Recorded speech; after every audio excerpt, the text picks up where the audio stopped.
Hello, I'm Dr. Kevin Becker. I'm your instructor for this course on crisis communication for leaders. Crisis communication is one of the most critical aspects of managing a crisis in an effective and efficient way.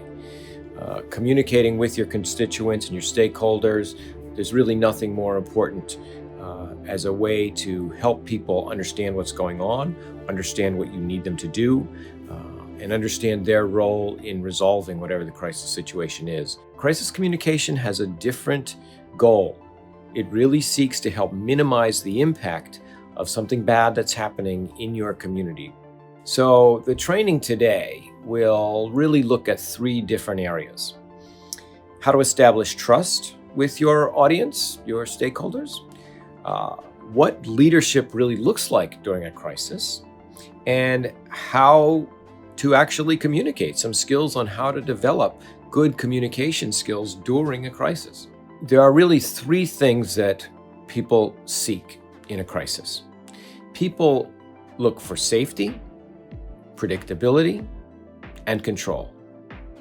The second component of the training looks really at emotional intelligence, because emotional intelligence really is a key to being an effective leader during a crisis. The ability to acknowledge and cope with feelings triggered by crises. For example, fear, anxiety, guilt, anger, depression, and hopelessness. Those are all very common things for people to feel during a crisis situation.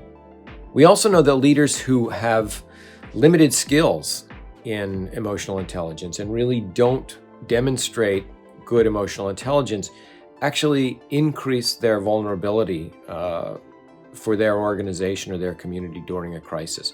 You need to be aware of your own and others' vulnerabilities. So,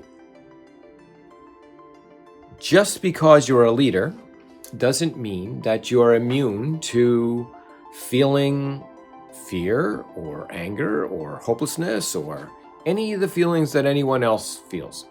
Those companies that are seen to have managed the crisis well actually rebound on a financial level much faster and much higher than executives that are seen to have managed the crisis not very well at all.